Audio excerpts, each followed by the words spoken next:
Sometimes he sold rice, he worked as a laborer, and at other times he toiled in the fields as a farmer. He ran away from home 4 times, only to face betrayal each time. Yet, despite these struggles, he managed to manufacture his car. In the beginning, his car's low price and poor quality drew ridicule from the world, and it was deemed a failure. It seemed as though every step forward was followed by a fall. But this constant cycle of rising and falling forged his resilience. Eventually, this young boy rose to prominence, becoming the driving force behind the world's 3rd largest car manufacturing company, Hyundai. Viewers, Chung Ju-yung was born in 1915 in Tongkon, a small village in Korea, which is now part of North Korea. At that time, Korea was a unified country under Japanese rule. Chung was the eldest of 7 siblings, and poverty forced the entire family to work in the fields. By the age of just 14, his extraordinary journey had already begun. At a young age, Chung was forced to leave school due to poverty and began working in the fields alongside his parents. Despite toiling all day, his earnings were so meager that he often went to bed hungry. This harsh reality made him question whether he could endure such a life forever. Overwhelmed by frustration, he decided to take a bold step. Chung ran away from home and traveled 100 kilometers to Kwon City, where he found work as a laborer with a group of construction workers. Chung worked tirelessly but earned little. Yet, even in such circumstances, he felt a newfound sense of happiness. For the first time, he was able to enjoy the money he earned for himself and, more importantly, relish his freedom. However, this freedom was short-lived. After 2 months, his parents tracked him down and brought him back to the village. Once again, Chung was forced to work in the fields. But having tasted city life, he found it unbearable to return to the monotonous toil of the village. Determined to escape, Chung tried to run away twice more, but each time he was caught and sent back. Resigned to his fate, he resumed working in the fields. One year, the harvest was disastrously poor, leading to a food shortage across the village. The situation grew so dire that he went hungry for days. It was then that Chung made a firm decision. He had endured enough. No matter what, he would not stay in the village any longer. Determined to escape for good, Chung began planning his 4th and final attempt to run away from home. This time, he succeeded and made his way to Seoul, the capital of what is now South Korea. His ultimate goal was clear: to leave the hardships of village life behind and build a life in the city.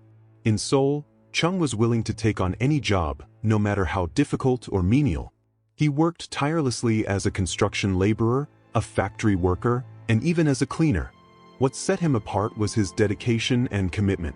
He gave his all to every task, no matter how small. Eventually, Chung found work at a rice shop, where he was responsible for delivering rice to customers' homes. Riding a bicycle, he began making deliveries, taking his first small but determined steps toward building a better future. Chung's hard work and dedication paid off, leading to a significant increase in the shop's sales. Impressed by his efforts, the owner promoted him to the position of manager, a role that freed him from physical labor for the first time. Under Chung's management, the shop's sales skyrocketed even further. However, the shop owner eventually fell ill and could no longer run the business. Seeing Chung's potential, he sold the shop to him for a modest amount. At just 22 years old, the boy who had once run away from home to escape a life of hardship became the owner of his shop. Chung poured all his energy into running the shop, and before long, it became the most successful rice shop in the area. For the first time, he experienced genuine happiness. But just as things were looking up, an unexpected event occurred that threatened to turn his newfound joy into sorrow. On July 7, 1937, a Japanese soldier went missing near the Marco Polo Bridge. In an attempt to find him, Japanese soldiers requested permission to search in China. When China refused, tensions escalated into a conflict that marked the beginning of the Second Sino-Japanese War. This war, sparked by a seemingly minor incident, dragged on for 6 years.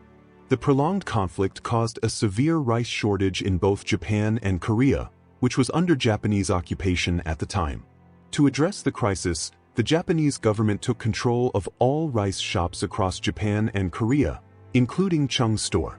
In an instant, Chung lost everything. his shop, 2 years of hard work, and all his savings. Once again, he found himself unemployed.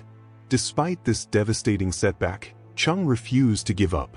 Determined to rebuild his life, he began searching for a new job to earn a living. To prevent the Japanese army from seizing his livelihood again, Chung brainstormed various ideas and eventually decided to open a car repair shop. However, there was one major obstacle. He had no money to start the business. Determined, he secured a loan of 3,000 rupees and launched his new venture under the name Auto Service. Unfortunately, things did not go as planned. As the saying goes, trouble often strikes without warning. A sudden fire broke out in Chung's garage, destroying the building along with all the cars parked inside. The losses were devastating, and the responsibility for compensating his customers fell entirely on Chung's shoulders. Faced with a mountain of debt, including the original 3,000 rupee loan, Chung was in deep trouble. But rather than give up, he mustered his courage, took another loan of 3,500 rupees, and reopened the garage. Slowly but steadily, he managed to recover from the financial blow. For the next 2 years, Chung worked tirelessly to grow the business. His dedication paid off, and the garage began to thrive. Not only did he regain stability, but he also started providing jobs to others, transforming Auto Service into a symbol of resilience and progress. Chung's business flourished, and soon, 70 to 80 people were working under him. His success allowed him to bring his entire family from the village and settle them in Seoul. However, another challenge was looming on the horizon. World War II was in full swing, and Japan began seizing control of private workshops across Korea. This time, however, Chung wasn't left empty-handed. He had learned from his previous losses and had saved 50,000 rupees as a safety net to start anew. His foresight protected him from hitting rock bottom again. Not long after, the war ended, and with it, Japan's rule over Korea came to an end. This marked a significant turning point for Chung as the biggest obstacle in his path was finally removed. Korea, however, was now divided into two nations, North Korea and South Korea, ushering in a new era for the region and for Chung's future endeavors. As soon as the situation stabilized, Chung returned to Seoul in 1946 and resumed his car repair business. With a fresh start, he rebranded his business as Hyundai Auto Service, a name derived from a Korean word meaning modern. By this time, Seoul was part of South Korea, which was heavily influenced by the presence of American forces. Observing the growing need for infrastructure to house U.S. military personnel, Chung realized that the construction industry offered significant opportunities for growth. In 1947, he established a construction company called Hyundai Civil Works. Initially, the company undertook small projects, such as building houses and constructing short stretches of roads. These modest projects were sufficient for a budding business, but Chung's ambitions extended far beyond these beginnings.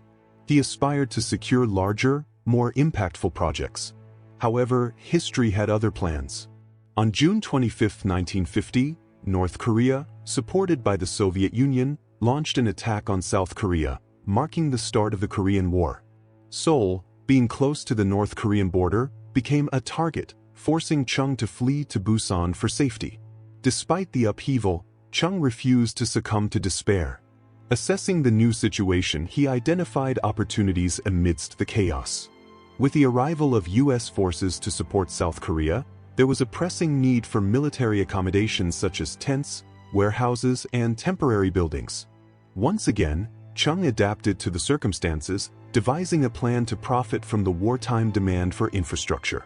Chung resumed his construction business with renewed determination, offering his services to American officials with the promise that he could handle any project as long as the budget was adequate.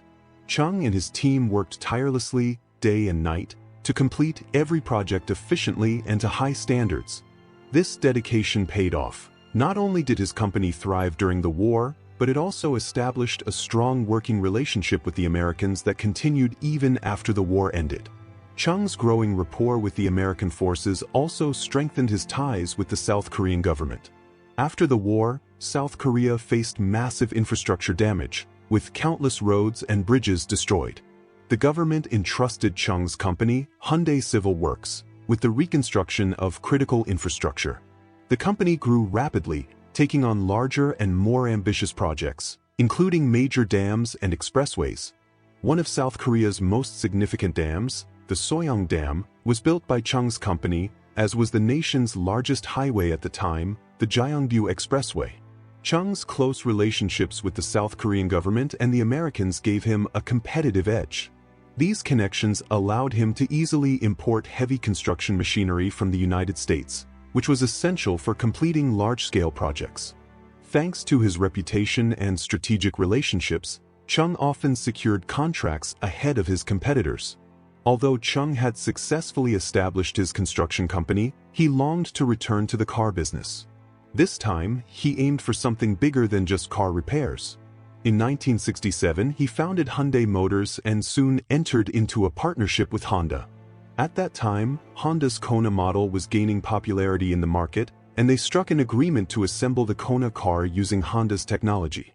However, South Korea's car market was still quite small, with an estimated demand of only 30,000 cars, leaving little room for growth.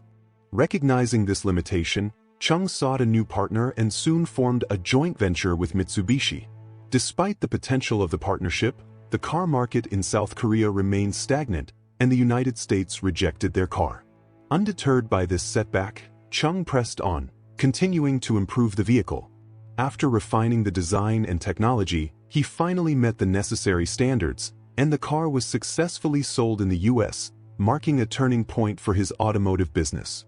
Hyundai's success paved the way for global expansion and solidified its place among the world's top car manufacturers.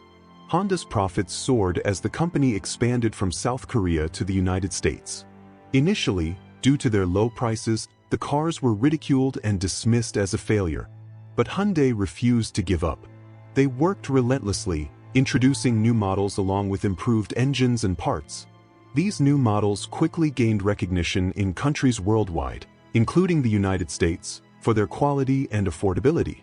As a result, customers became loyal, and Hyundai steadily grew to be counted among the largest car manufacturers in the world. Chung Ju-yung, who had started his journey in the rice business, had now transformed into the owner of a thriving multinational company. However, as he grew older and his health declined, he decided to retire and pass the company on to his sons. In 2001, Chung passed away, leaving behind one of the world's top 3 car companies. His legacy as a visionary businessman lived on, with Hyundai continuing to make its mark on the global automotive industry. What you might not know is that the H in Hyundai's logo doesn't represent the first letter of the alphabet. Instead, it symbolizes 2 men shaking hands, one representing the company and the other a satisfied customer. This subtle design reflects Hyundai's commitment to building strong, trusting relationships. Chung's life story is a testament to resilience, vision, and determination. From running away from his poverty-stricken village to creating one of the largest automotive companies in the world, his journey inspires us to persevere through challenges and to believe in the power of hard work and ambition. Viewers, I hope you found this story inspiring. Chung Ju-young's life is a reminder that no matter where you start, with courage and determination, you can achieve greatness. If you enjoyed this video, don't forget to like, share, and subscribe to our channel for more incredible stories like this one. See you in the next great video.